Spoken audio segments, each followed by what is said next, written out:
மக்கள் எல்லோருக்கும் வணக்கம். நான் உங்கள் ஜி கோபால் பேசுகிறேன். இன்னைக்கு நான் பேசக்கூடிய தலைப்பு தமிழ் புத்தாண்டு பலன்கள். இந்த தமிழ் புத்தாண்டு ஆகப்பட்டது 14/4/2024 பிறக்கிறது. இந்த ஆண்டின் பெயராகப்பட்டது குரோதி வருடம். தமிழ் வருடங்கள் 60ல் 38வது வருடம் இந்த குரோதி வருடம். இந்த குரோதி வருடத்தினால மகர ராசிக்காரங்களுக்கு என்ன பலன் நடக்கவிருக்கிறது அப்படிங்கிறது தான் இந்த காணொலியில் நீங்க பார்க்க போறீங்க. மகர ராசி 7.5 சனியின் கடைசி பகுதியில் இருக்கிறீங்க.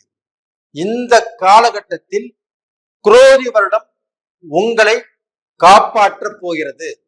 இது உண்மை. அப்ப மகர ராசிக்காரங்கள் ஆகப்பட்டது இந்த குரோதி வருடத்தில் உங்களுக்கு எவ்வளவு பெரிய கஷ்டங்கள் இருந்தாலும், எப்பேற்பட்ட சூழ்நிலையில நீங்க மாட்டிட்டு இருந்தாலும், எப்பேற்பட்ட பிரச்சனையில நீங்க சிக்கிட்டு இருந்தாலும், எப்பேற்பட்ட குடும்ப தகராறு இருந்தாலும், இது எல்லாவற்றிலும் இருந்து இந்த குரோதி வருடத்தால் நீங்கள் காப்பாற்றப்படுகிறீர்கள். இது உண்மை. அதே சமயத்துல இந்த 7.5 சனியில நீங்க பல பிரச்சனைகளை சந்திச்சிருக்கிறீங்க. அந்த பிரச்சனைகளை 1, 2 விரல் விட்டு எண்ணினா கூட தீராது. அந்த அளவுக்கு உங்களுடைய கௌரவம் பாதிக்கப்பட்டுச்சு, உங்களுடைய ஸ்டேட்டஸ் பாதிக்கப்பட்டுச்சு, குடும்ப வாழ்க்கையில பிரச்சனை வந்துச்சு, செய்யக்கூடிய தொழில்ல அந்த தொழிலை செய்ய முடியாத அளவுக்கு சூழ்நிலை உருவாச்சு, செய்யக்கூடிய வேலையில மாற்றங்கள் வந்துச்சு, அந்த வேலையிலேயே செஞ்சுக்க முடியாத அளவுக்கு சில பிரச்சனைகளும் வந்துச்சு, வாங்கின இடத்துல பணம் கொடுக்க முடியல, நம்ம வாங்கின இடத்துல வட்டியும் கட்ட முடியல, நம்ம ஒரு இஎம்ஐ கட்டுற மாதிரி இருந்தாலும் அதுவும் கட்ட முடியல, வீட்டு வாடகை கட்டணும் வீட்டுக்கு வாடகையும் கட்ட முடியல. இது மாதிரி எக்கச்சக்கமான பிரச்சனைகளை பார்த்து என்னடா பண்றது அப்படின்னு கன்னத்துல கை வச்சு உட்கார்ந்துருக்கிறீங்க. அப்படிப்பட்ட உங்களுக்கு இந்த குரோதி வருடம் உங்களுடைய எல்லா விதமான பிரச்சனைகளில் இருந்தும் உங்களை காப்பாற்றுகிறது. அப்ப டோட்டலா பாத்தீங்கன்னா இந்த குரோதி வருடத்துல கண்டிப்பாக நீங்க ஜெயிக்க போறீங்க. அப்ப நீங்க ஜெயிச்சு உங்களுடைய பிரச்சனைகளில் இருந்து நீங்க வெளியில வந்து உங்களை நினைச்சு நீங்க பெருமை பாராட்டு கொள்வதில் ஒரு நல்ல முன்னேற்றம் நடக்கவிருக்கிறது. அப்ப டோட்டலா பாத்தீங்கன்னா இந்த மகர ராசிக்காரங்களுக்கு நல்ல நேரம் வந்தாச்சு. அப்ப நல்ல நேரம் வந்தாச்சுன்னு சொல்றேன்னா, இந்த நல்ல நேரம் வந்தாச்சுன்னு சொல்றேன்னா, இந்த நல்ல நேரத்திலேயே நீங்க அதிகமாக சொகுசுதான் விரும்புவீங்க. அப்ப பார்க்க போனா எந்திரிச்சோன்னு குளிக்கணும், ஆனா குளிக்க மாட்டீங்க. அப்ப எந்திரிச்சோடனே நீங்க பெட்டு காப்பி வேணும், அது போக பெட்டுக்கே பார்க்க போனா உங்களுக்கு டிஃபன் வேணும், அதே சமயத்துல நல்ல டிவி பார்த்துட்டு இருப்பீங்க, அதிகமா வேலைக்கு போகணும், பிசினஸ் பண்ணணும் இப்படிங்கிற எண்ணங்களே வராது. அதிகமாக டைம் பாஸ் அப்படிங்கிறத சும்மாவே உட்கார்ந்து பொழுதை போக்கணும்னு நினைப்பீங்க. இந்த மாதிரி மந்த குணம் உங்ககிட்ட இருக்கும்.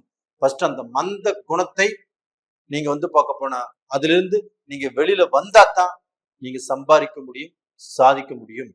அப்ப டோட்டலா பாத்தீங்கன்னா இப்ப ஜோசியர் சொல்லிட்டாரு, நம்மளுக்கு நல்ல நேரம் வந்துருச்சு, நாம எல்லா கஷ்டத்திலிருந்து விடுபடுறோம், நாம நல்ல நிலைமைக்கு வந்துருவோம் அப்படின்னு ஜோசியர் சொல்லிட்டாருன்னு சொல்லி நீங்க வீட்டிலேயே உட்காந்துட்டீங்கன்னா கண்டிப்பாக அந்த விஷயமாகப்பட்டது உங்களுக்கு ஒத்து வராது. அப்ப டோட்டலா பாத்தீங்கன்னா உங்களுடைய வாழ்க்கையில நான் நல்ல நேரம் வந்துருச்சுன்னு சொன்னது உண்மை. அதே சமயத்துல உங்களுக்கு நல்ல நேரம் வந்தாச்சு. அந்த நல்ல நேரத்தின் பிரகாரம் நீங்க மெல்ல மெல்ல அடியெடுத்து அந்த வாழ்க்கையில ஒரு திருப்தியான முன்னேற்றத்தை அடைய போறீங்க. அப்ப இதனால உங்க தொழில் நல்லா இருக்கும். உங்களுடைய பூர்வீக இடத்துல நீங்க வீடு கட்டணுமா கட்டலாம், இல்ல அந்த பூர்வீக இடத்துல இருந்து நீங்க வெளியில வரணுமா, வெளியில நீங்க வாழணும், அதே சமயத்துல நீங்க ஏதாவது ஒரு விஷயத்த உருவாக்கணும், இல்ல வீடு மண்ணு மனைங்கிறது அமைக்கணும், இது எல்லாமே கண்டிப்பா நல்லா இருக்கும். அது போக நீங்க ரொம்ப நாள் நினைச்சிட்டு இருக்கிறீங்க நான் ஒரு வீடு கட்டணும் அப்படின்னு, கண்டிப்பாக இந்த பீரியட்ல கட்ட முடியும். அதே சமயத்துல உங்களுக்கு வசதிகளையும் உருவாக்கி கொள்ள முடியும். அப்ப டோட்டலா பாத்தீங்கன்னா உங்களுடைய வாழ்க்கையில உங்களுக்குன்னு தனித்திறமைகள் இருக்குது. அந்த திறமைகளுக்கு வாய்ப்பு கிடைக்கும். அந்த வாய்ப்புகள் கிடைச்சு உங்களை நீங்கள் அந்த பிரச்சனைகளிலிருந்து வெளியில கொண்டு வந்து நீங்க வாழ போறீங்க. அது போக மகர ராசிக்காரங்க சினி ஃபீல்டுல நிறைய பேர் இருக்கிறதுக்கு வாய்ப்புகள் இருக்குது. அதே சமயத்துல அந்த சினி ஃபீல்டுலயுமே விருதுகள் வாங்கக்கூடிய வாய்ப்புகள் உங்களுக்கு இருக்குது. அதனால உங்களுடைய உழைப்புனால உங்களுடைய முயற்சினால இந்த விருதுகள் கண்டிப்பாக கிடைக்கும்.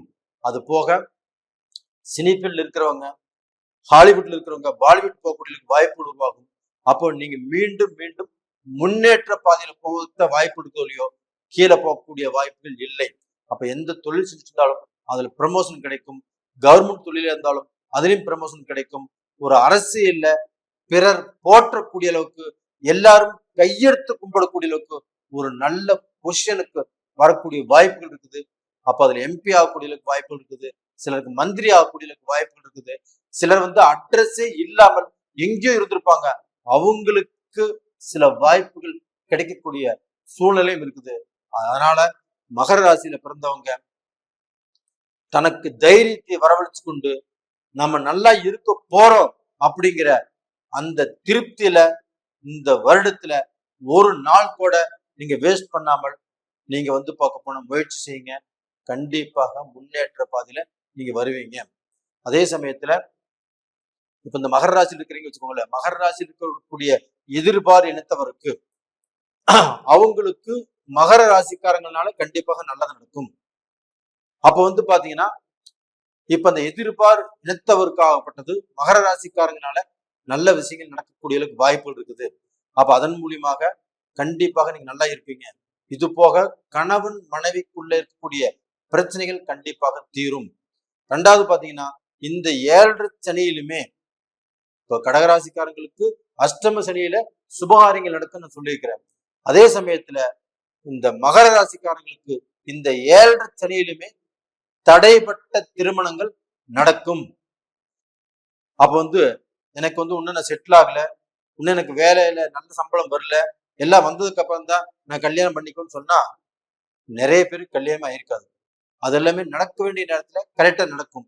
இந்த காலகட்டத்துல உங்களுக்கு அந்த திருமண யோகங்கள் வந்தாச்சு, அந்த திருமண பாக்கியங்கள் வந்தாச்சு, தாராளமாக அந்த திருமணத்தை நீங்கள் செய்து கொள்வதுதான் நல்லது. அப்ப மகர ராசியில பிறந்த ஆண்கள் பெண்கள் யாராக இருந்தாலும் அவங்களுக்கு அந்த திருமண தடை இருந்தாலும் அது நிவர்த்தியாகும்.